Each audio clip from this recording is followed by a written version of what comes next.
So, welcome everybody. I am the very tech savvy Melanie Dunay. I'm thrilled to be here today, and thank you, PhotoShelter, Kristen, Yoav, Jeremy, Rachel, for having me and helping me tech through this because I definitely need it. It is very true that this is the perfect panel for me to be part of because the power of visual content for social good means so much to me. And it is, I just want to make sure that you can all hear me. I'm Yep, assuming you're good to go, Melanie. Okay, great. So basically, we have an hour, which is very exciting, though not enough time. And today I will share a little bit of my story, and then I'm going to hand it off to Angelique Power, who is the president of the Field Foundation, sorry, Angie, and somebody who uses the power of her platform to empower communities. And she is coming to us live from Chicago, my hometown. Then we're going to move on to Michael Baltierra, who is the executive editor of the fabulous ESPN show called E60. And they are basically an super award-winning show, a magazine show that profiles stories, it's innovative storytelling, and on a national level. And then lastly, we're going to hand it over to Gail Simmons, who is also a dear friend. She is a cookbook author, and unless you've been living under a rock, you would have seen her on Top Chef because she is an amazing judge since 2005. And what Gail has done that I find most interesting is that she sort of flipped the narrative and focused on her and showing the world that, this is her platform, this is her desire to evoke change, and she's going to show you herself with t-shirts. She's going to use her social platform. So it's three very, very diverse guests who are, amazing. And oops, I'm skipping through my slides too fast. There's Angie, and then we have Michael coming, and then we have Gail, and each one of them have basically found, in my opinion, a super effective, very different way of, showing the world, showing people how to think, how to, just like opening their eyes, shall we say. And then we have me. So it's true, philanthropic work has always been a super important, or philanthropy in itself has been a very important part of my life and my work. I think the first time I really thought about other people, I remember sitting at the dining table and my mother said, you have to finish the food on your plate because there are people less fortunate than you who don't even have a chance to have that kind of food. And I thought, well, if they don't have food, they must not have underwear. So I got out my Holly Hobby sewing machine and sewed underwear, put it in a bag and took it to the post office and tried to send it off. I'm sure it never went anywhere. But it was the first time where I actually got my hands and got into it and thought, you know what, I can help other people. So fast forward, I moved to New York and I work in a photo studio. And one of the things is by day it's photo shoots, by night it's events. And people would pay thousands of dollars to have a seat at a table at an event, donating tons of money. And I thought, that's wonderful, but I'll never be able to pay $40,000 for a table. What on earth can I do? How can I help? So my platform grew and I realized the value of basically donating my own work and my own time. And that's sort of how I got interested. But I'm going to get back to that because the first time I actually really became aware of the power of visuals for social good was in advertising. I'm just going to show you 4 examples or 5 examples that I pulled from the internet where that shows that traditional advertising really had the market on showing us what to think. Here's an incredible ad about women abuse. The next one is children and guns. Another incredible, from Moms Demand Action. So powerful. I mean, when you look at these images immediately, you are just transported and there you go. You don't even need words. This one was for the World Wildlife Foundation and climate change. Just take a look at that. I mean, do you need even to say more than horrifying and more horrifying? I think not.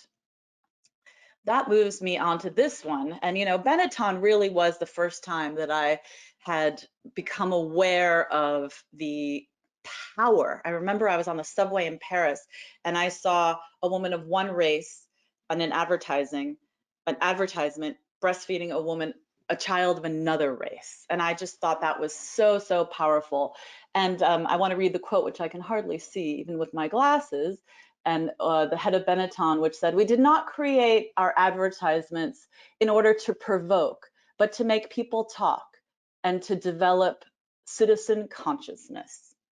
I mean, it's pretty powerful stuff. So I think that traditionally this power to influence with visuals was really in the hands of advertisers, money. And that's where I think we've sort of taken back the power. Here's me, back to me. I'll tell you my involvement and how I decided to get involved. So during Hurricane Sandy in 2012, I was at home in downtown New York, and I think the hurricane was on Tuesday, and by Saturday, we had been in the dark, tub full of water, my family and I, and suddenly the phone rang, and I thought, the phone? We have a phone? We've been in the dark for 5 days, and it was a landline. And for those of you that are too young to remember, a landline actually plugs into the wall. I picked it up, and it was the Food Bank of New York, and they said to me, "We need you right now. If we send a car for you, will you go into the field? Will you go to Staten Island? Will you go take pictures, upload them to Twitter, and hashtag them RH Foundation?" Well, I said, "What's that?" They said, "Robin Hood Foundation. If we can have an amazing chronicle of the day up in the public Twitter land, we will be able to earn $1 million."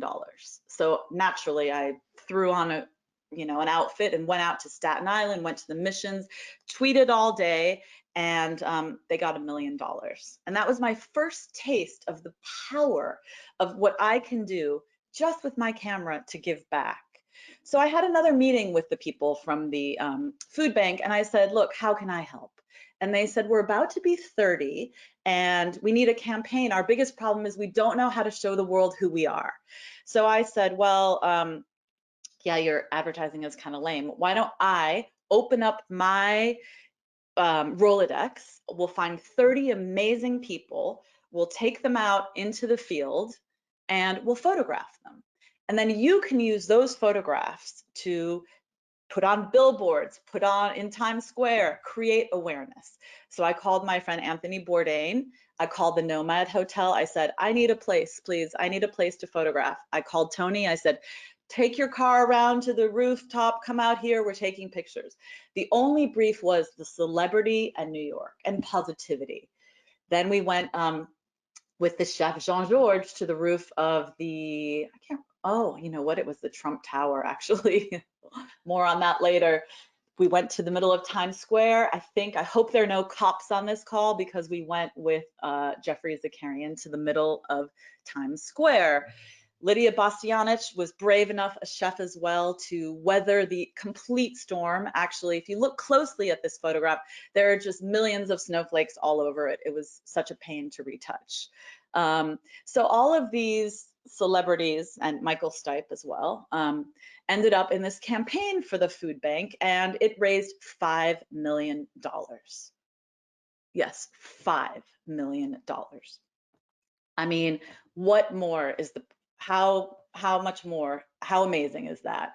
So I continued on, and I did a campaign for the Edible Schoolyard, which basically they teach children in New York, and it actually started in California, but all over the world, how to cook, how to eat natural food. I gave my time, photographed these sweet kids who had never been photographed before, and frankly were very, very nervous. And just to show the spirit of what they're doing, they used these photographs in an exhibition. I think it was on the cover of a menu. I just gave them the collateral. It was my gift to them, and they were able to use it. I continued doing that with Wellness in the Schools, which is another amazing charity. Actually, what they do is they not only bring food, but or educate about food, cooking, getting your hands in the earth, but they also bring in a gym teacher. And that was just super fun and amazing to shoot. And I felt very proud to be able to translate their information and, what they're doing, because it really is just so incredible. So now, enough about me. I'd like to introduce my dear friend, Angelique Power. Now, I hope I can see her. Angie, are you there? Ah, there you are. I think it works. Can you hear It me? works. It works. So, I'm sure, when you like prepare and prepare, which I did today, and I've been diving into how do I introduce Angelique, but then she sent me a text, and I hope she doesn't kill me because I'm going to read it, because she introduces this way better than I do. So she says, does the audience know me? And I said, probably not. Um, I was thinking when we did our run through, you called me Angie. And for a moment, I was taken back because that's my childhood nickname. I feel compelled to say that you and I grew up running the streets of Chicago, although we were from different sides of town. That is our bond, our connection. It's emblematic of Chicago, how we find each other across space and perceived difference, how we met as teens, and even today, as Mel and Angie were stripped down to our true selves. I mean, Angie, live from Chicago. Hi, welcome home, sort of. Yes. Well, thank you so much for joining us. As I've shown to people here, you are the president of the Field Foundation in Chicago. You have a career built in philanthropy. I mean, I remember even as we were running, you were the most articulate, running around, articulate, compassionate, and finger on the pulse. You were at the Joyce Foundation and then also at the Museum of Contemporary Art in Chicago. You're currently El Presidente of the Field Foundation, which is just incredible. And, I could describe the Field Foundation, and I have 10 million papers. Will you do it for me? Sure. So first of all, Mel, super cool stuff that you've been working on, and I loved hearing you talk about it. I also love how natural you are and that this isn't like an overproduced thing that we're doing here. We're lucky the slides work. The Field Foundation is a racial justice foundation. And what that means is that we focus on BIPOC, Black, Indigenous, people of color, artists, organizers, journalists, storytellers. And we fund them to do systemic hacks, to create their own stories, to put out podcasts and documentaries, to rethink what media is, to interrogate the notion of what gets to be called art. And we are investors. So we move capital, we move dollars, and we do it because there's a tremendous amount of power and creativity in our communities. There's just not resources there. So that's where we come in. And how do you actually choose? Yeah, so I am lucky to have a team of program staff. And so none of them come from philanthropy.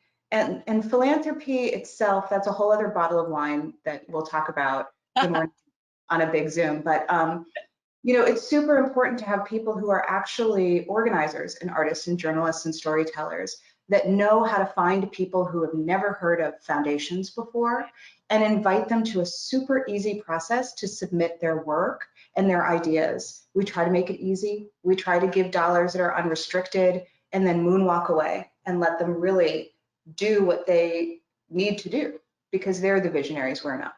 So how do you, what tools, and then I want to get into two specific projects that you've done that spoke to me, though we could, again, 10 minutes is just, the world is being ripped off from hearing more.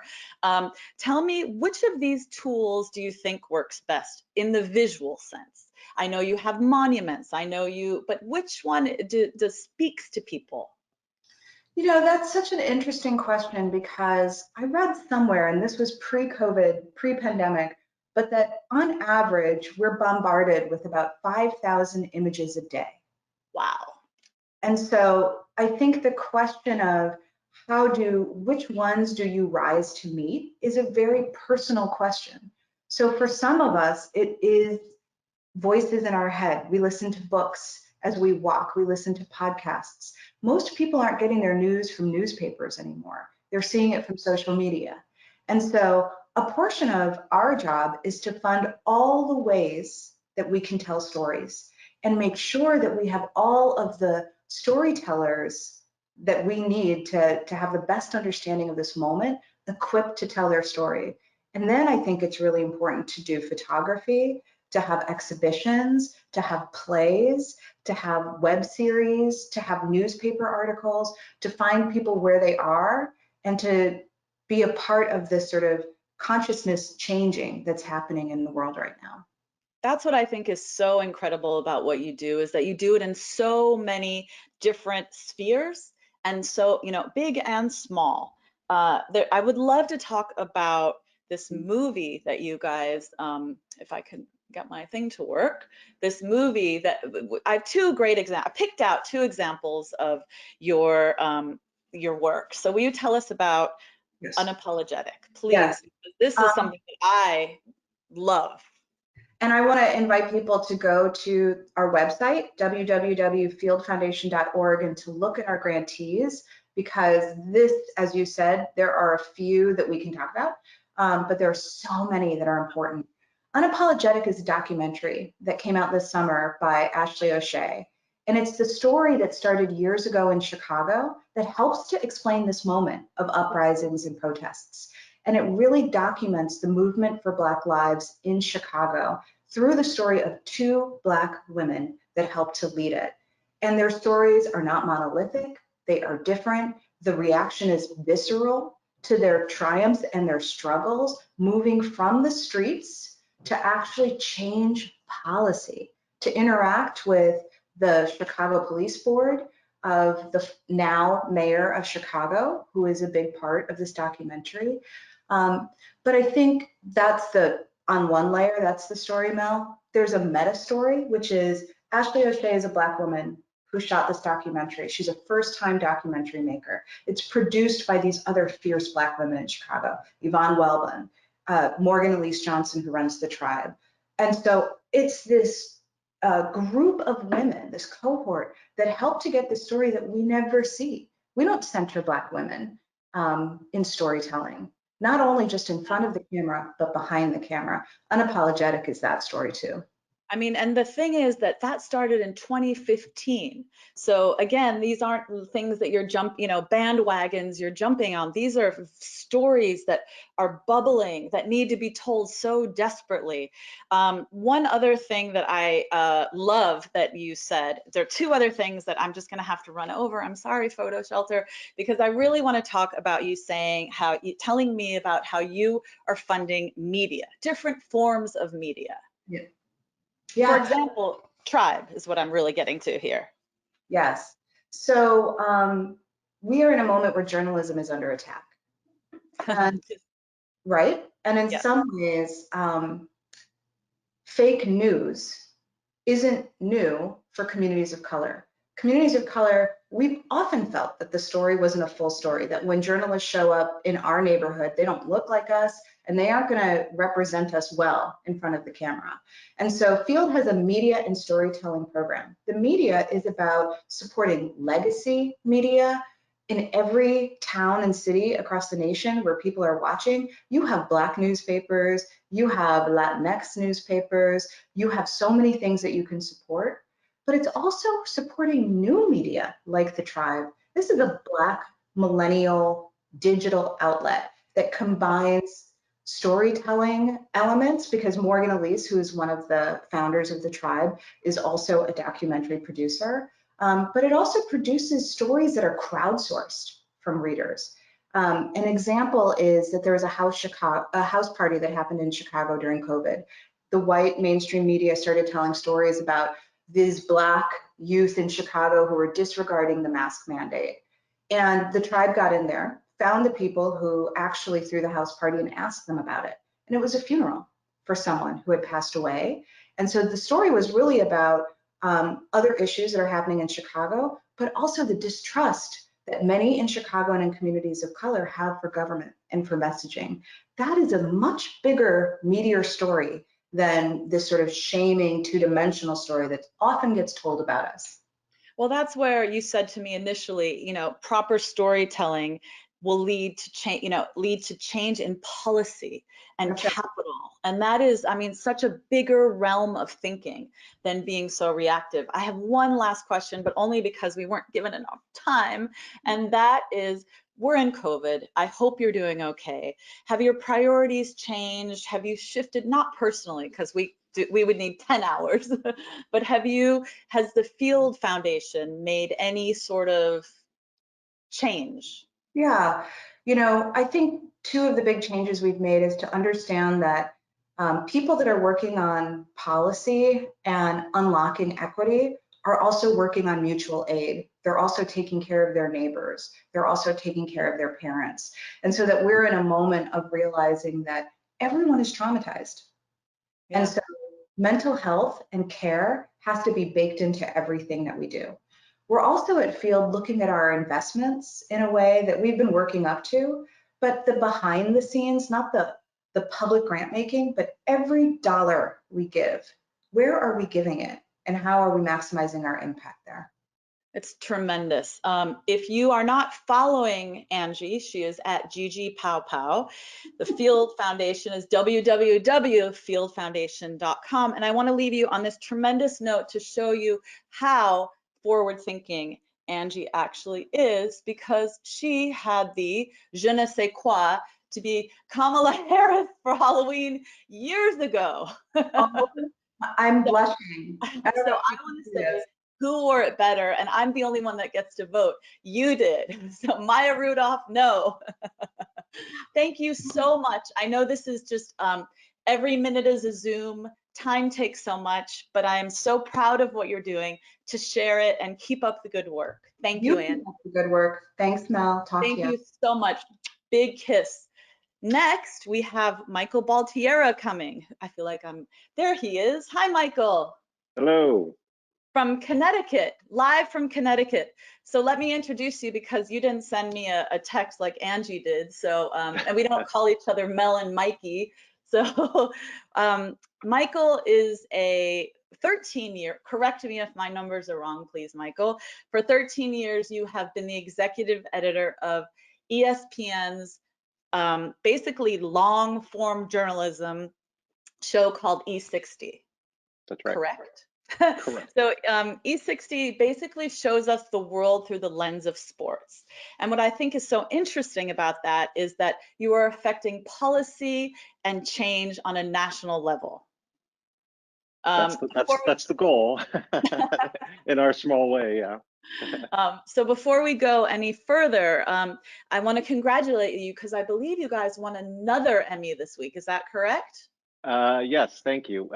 We won an Emmy on Tuesday night. The News and Documentary Emmys in Spanish awarded us for a documentary we did on a football team in Brownsville, Texas, right on the border with Mexico. So thank you. That's amazing. So now how many Emmys is that now? The show has won 20 Emmys in the past 13 years. So we've been very lucky. Wow, that's amazing. So before we go into specifics, particularly I want to talk about that show on the border. I want to know how, I'm sure all day long you are also on Zooms, etc. So thank you for taking the time. Yep. But how do you actually choose which story to highlight?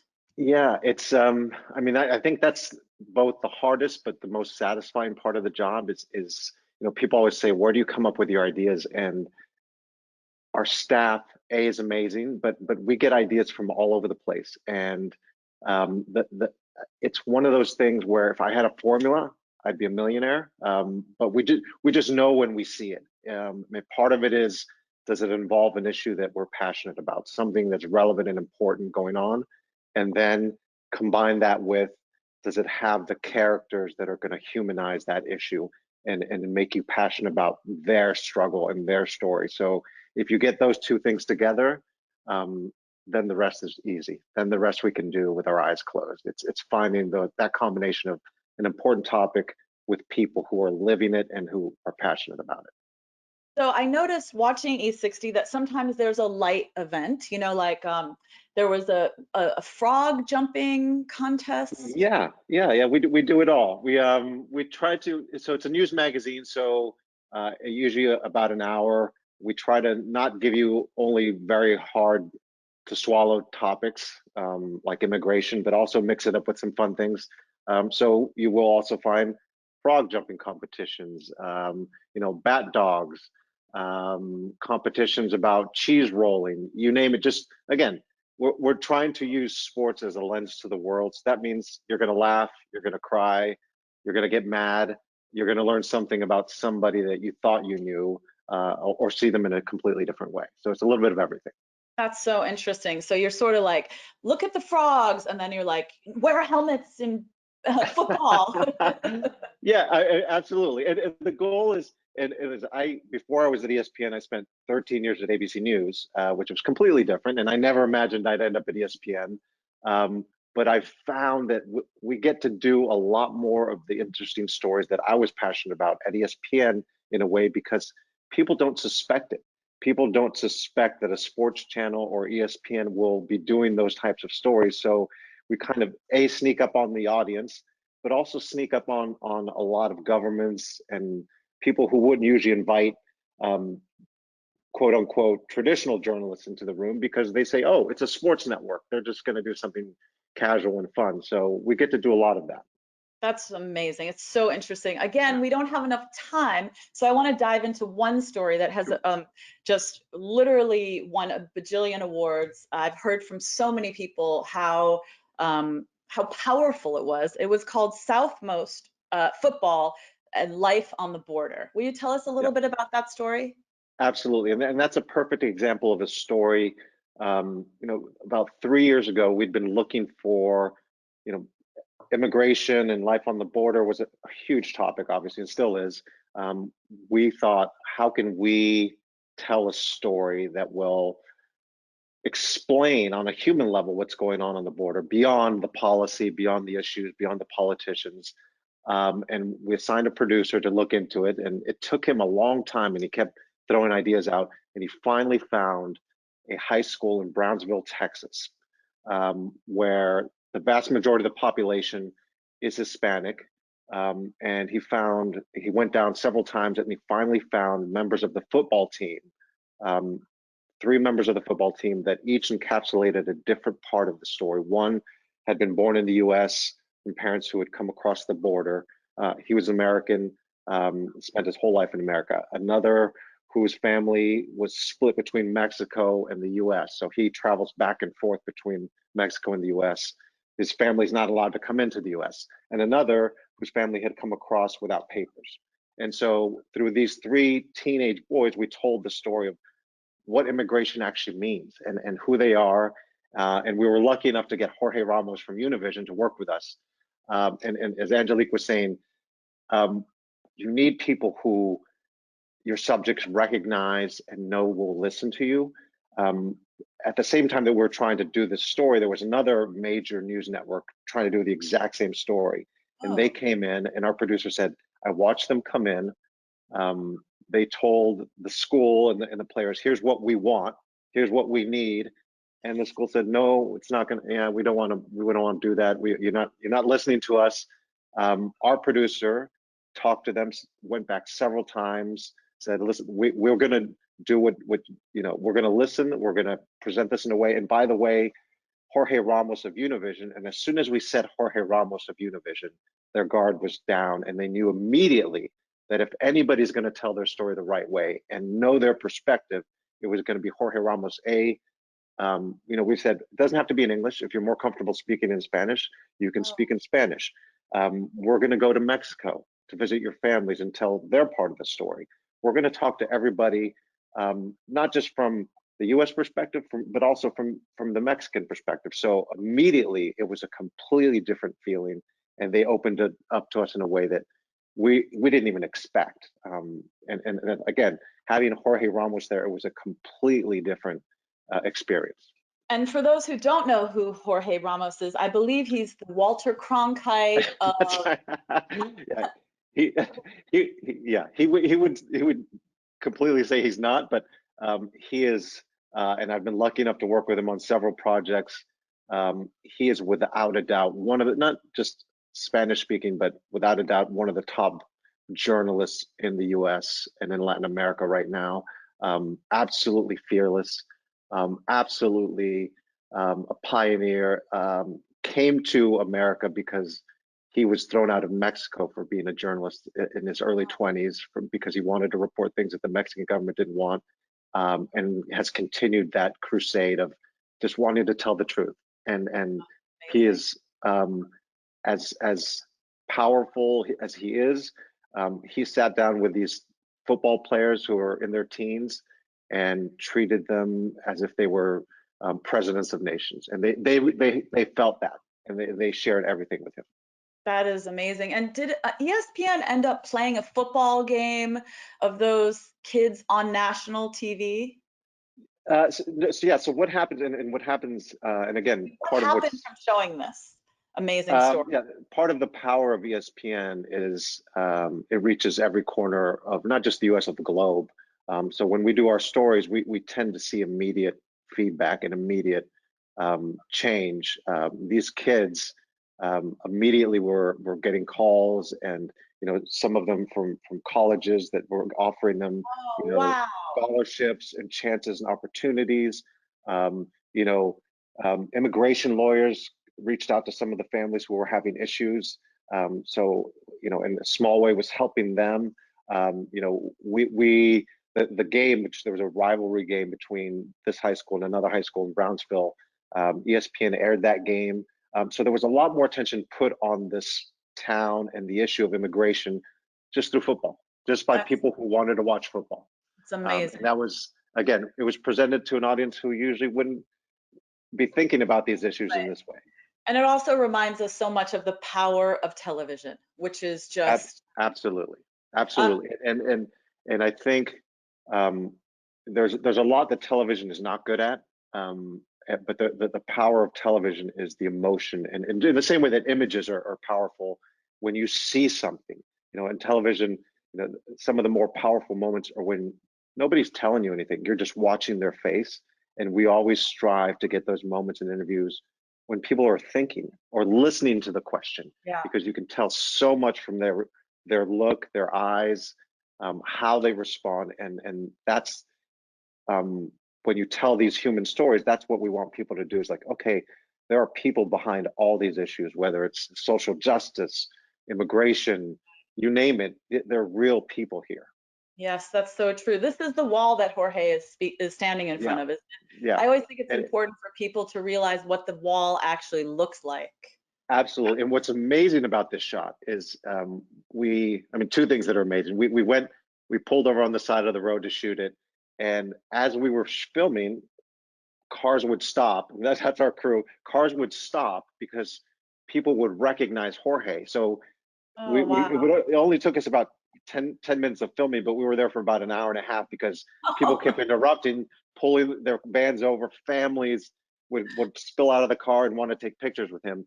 But what's amazing, what we could see, and I hadn't realized it until I was there on the ground, that wall, it literally is, the river is right next to it, and then Mexico's right there, but then it circles back, and then it's the US again. So within a span of 20 to 30 yards, you have fence, river, US, Mexico, switches back, and people's houses in between all of that. So you go from somebody's backyard to the fence, to the river, to you name it. It's amazing. That's amazing. Hi, Claire, we can see you. Bye, Claire. Another person I'm passionate about who's next. Michael, before we're running, there's just too much to talk about, and thank you so much. But what are you working on next? What's the future? What's the pandemic done for you? Professionally. Yeah, the pandemic has made the technical side tough because we obviously, it's harder to get two people to film them, and obviously we have concerns, they have concerns. But this year, if there was a year that shows that sports and all the issues that the nation is struggling with are combined, social justice, COVID, mental health. Athletes have been so involved in all of this that it's opened up the doors even more. We're working on an end of the year special that's going to touch on all of that. We're working on a big mental health special because athletes have been at the forefront. And again, hearing athletes tell their personal stories, when you have Michael Phelps, one of the greatest Olympians of all time, telling you very personally what he's struggling through. And we interviewed him at the beginning of the COVID situation, and he was telling us that he was having a really tough time. So to hear that, again, the hope is that people who are watching will realize now I understand this on a different level, and I connect, and it just becomes bigger and easier. So we're working on a lot of stuff. Well, I can't wait to see the end of the year special and all the stuff you're doing. Congratulations. It's amazing. My last question is, did you say how many Emmys do you have? 20 Emmys. And is it true that you use them to hang your Christmas stockings? I'm glad that my children shared that photo with you. I'll have to investigate who did that. Yeah, sure, why not? Yeah. Well, thank you so much. We will all be watching. Thank you for all the hard work you're doing and for joining us today, because I know life has become one big Zoom. So thank you, Michael, so much. My and pleasure. if you're not following Michael, it's at, is it at Baltierra? What's your handle? Yeah, Michael Baltierra on Instagram, and then at _ Baltierra M on Twitter. Okay, I recommend I'll put it all up there. Yeah. Thank you so much, Michael. Thank you. Thank you. Next up, we have Gail Simmons, who is amazing, and I think she's entering right now. She is a food writer. There she is. Hi, Gail. Hello. Hi, Mel. It's so great to see you. Sorry, we're running a little bit late. Thanks for your patience. Oh, that's okay. I'm actually just going to tilt my screen down a little so I can see you better. I see some food over there. Oh yeah, I have to do a cooking demo after this, so we're in the kitchen for real life. What is that? I mean, truthfully, it is a sort of like chicken fajita, melty, bakey thing. Let's call it, I don't like to necessarily use the word casserole, but for lack of a better word, it's just a delicious, cheesy, veggie chicken bean bake that I will be teaching people how to make later for an episode of a television show, and then eating for dinner. That's amazing. Oh, boy, you're way ahead of me, sister. Anyway, let me tell everybody who you are. If they don't know, they should though. You're a food writer, cookbook author. You've been a permanent judge since 2005, which you must have been 12 on Top Chef. I was 7, actually. Yes. Thank you. And we have had the pleasure of working together on the book that you can see on the right, which is really fun to mix. They always say don't mix business and pleasure, but it's one of my favorite pastimes, apparently. You are seen That's true. As there's Gail on the posters of Top Chef, but you had a very traditional start, beginning writing restaurant reviews, working for a food critic. You're from Toronto. You are trained in the kitchen, so I know that chicken dish is going to be delicious. Then you moved on to food and wine. Why I wanted you so desperately to come today, and thank you for taking time out of your Zoom life, is because what I find so interesting is that you show the world through the lens of food, and you're using yourself. And here are some brilliant examples of how you were sort of, I would couch it that you were behind the scenes before, and now you're out front. Is that fair? Yes, very much. My producers on Top Chef realized a few years ago that, their funniest moment with me was that when they realized that before I was on television, I was a producer too. I mean, for years being an editor and then a producer, I actually spent many years as the director of the Food Wine Classic in Aspen. And so I literally produced events, and I wrote about food and produced food stories and food publishing for a living. And that was my goal. I never meant to be in front of the camera, but life throws you a curveball, and you'd be silly not to swing for it. So totally. there we are. And you also, in that behind the scenes, I know you're an active board member on City Harvest, Hot Bread Kitchen, Cycle, Common Threads, tons of stuff on ICE. But what I'm so interested in, want to talk about, again, because we don't have enough time, is I want to talk how powerfully and effectively you're using your Instagram. Oh, So well, thank you. If you're not following Gail, it's her name. It's here for you. And I want to just talk about specifically sharing the mic. So Sure. I think that's a really fascinating concept, because I believe we are all building up our social media platforms, then to hand it over to somebody else and let them have free reign.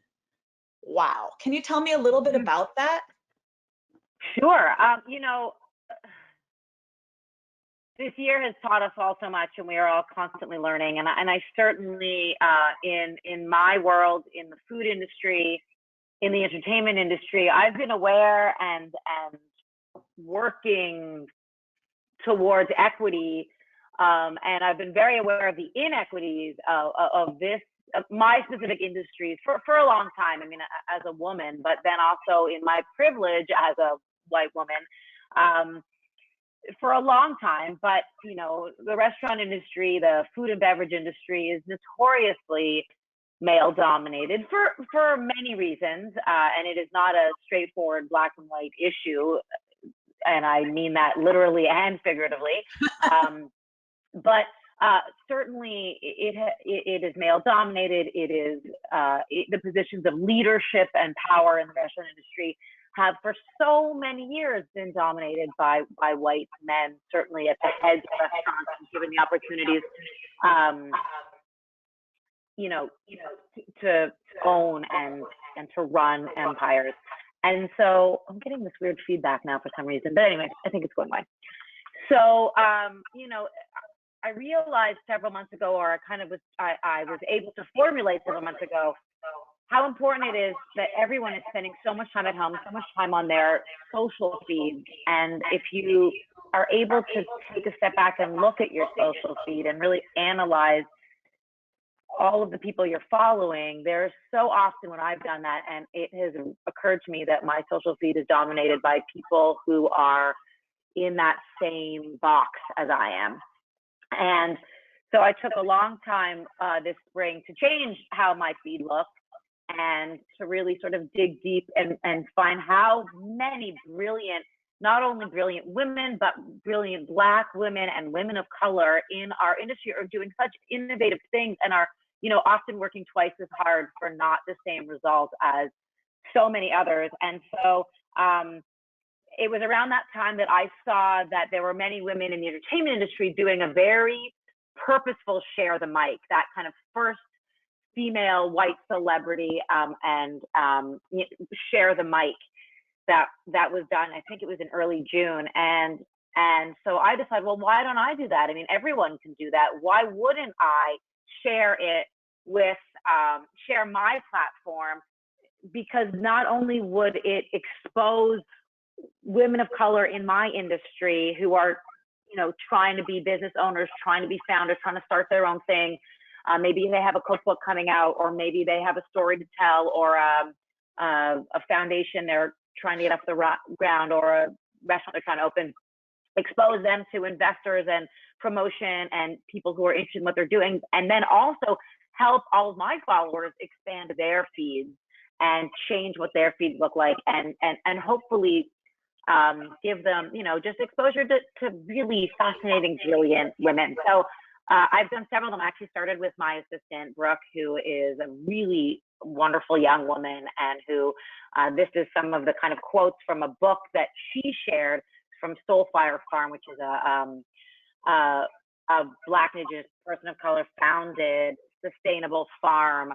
And the owner, Leah Penniman, has written a really amazing book, and Brooke was really moved by this book. And so Brooke took over my Instagram last June and shared some of the biggest lessons from this book and how they've impacted her as a Black woman living in America in the food industry.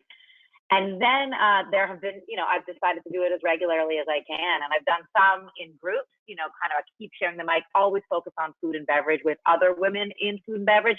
And then I've just continued to do them on my own. It's sort of regularly, consistently, but not exactly once a week or something. But sure. But there are so many women, whose stories I just want to tell. Not in my own words, but in theirs. Sure. You want to give them the microphone, and do you get an incredible amount of people saying, because you did this, I got this? Have you seen the actual follow through? I have. I've seen a lot of interesting things happen. I mean, some major companies have tried to poach my assistant. Interviewer for jobs because that was just one thing, but that it's fine. She did not go. And other things, I just think making donations to organizations that are important to them and helping them raise money for their own causes, buying their books. We've done all kinds of things. I've done Cookbook Giveaway. I did a Cookbook Giveaway with Clancy Miller, who's a cookbook author and food writer who I really admire. Millie Peartree, who is a chef in the Bronx, who's running a foundation called Full Hearts, Full Bellies right now, feeding children when they are not in school, helping raise money for her and her cause. And that was really extraordinary and wonderful. Just to see how many people are just so happy to meet these women, because by following me, they were able to do something they wouldn't necessarily otherwise know about them. And it just broadens all of our horizons, and that's what we need to do. We need to look, we need to look further abroad, to broaden our perspectives, and that's what I'm trying to do for myself. So I think you're doing an amazing job. Because we don't have very much time. Okay. I want to ask, if you ruled the world, what would you do right now to save restaurants? I'm happy to answer that too. I mean, we're in a big moment of food and crisis, both getting it in people's homes. That's actually an easy answer. That's an easy answer. It could have been a really difficult, but this is actually an easy answer. To save restaurants, you don't even have to rule the world. You just have to rule America at the moment. I mean, to save restaurants around the world, sure, but you need to pass the Restaurants Act.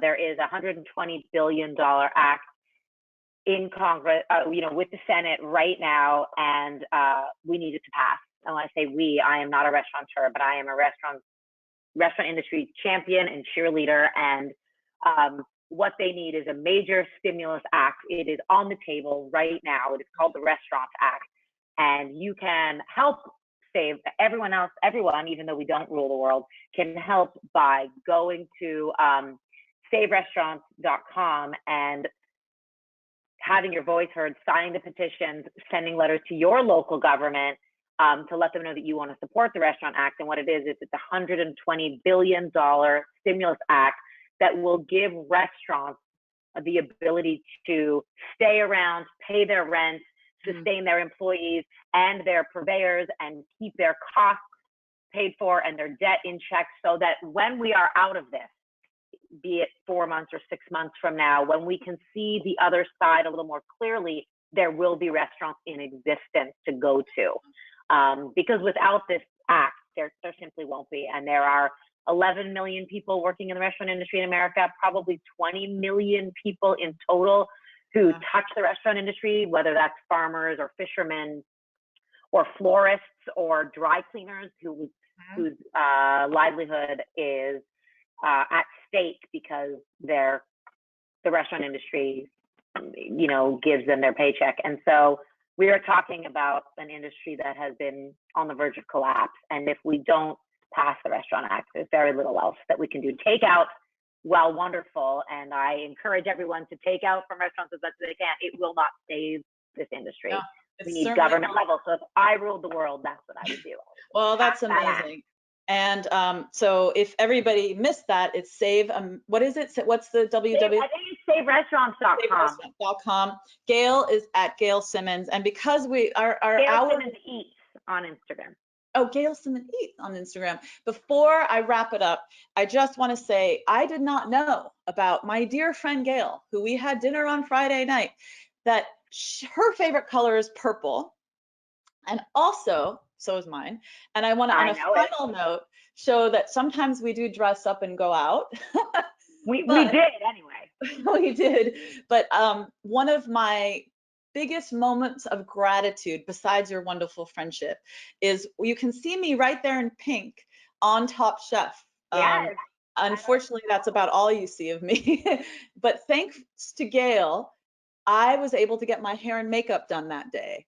And had she not championed me, I would not have gotten my hair and makeup. So I will always be grateful for your brilliance, the way you do share the mic, and the way you lift people up. So thank you, thank you, thank you. You're beautiful with or without it, Mel. And thank you. Thank you for having me today. And guess who's after us? Claire from James Beard. Who I love. Hooray! Okay. She'll also be able to tell you how to save restaurants. Thanks. Cheers. Bye. Melanie, that was amazing. Yay, great guest. That was incredible. Watching you talking with Gail and Michael and Angie was just a delight, and I can't thank you enough. I did want to ask you one question real quick at the end here before we transition into Claire and Nada.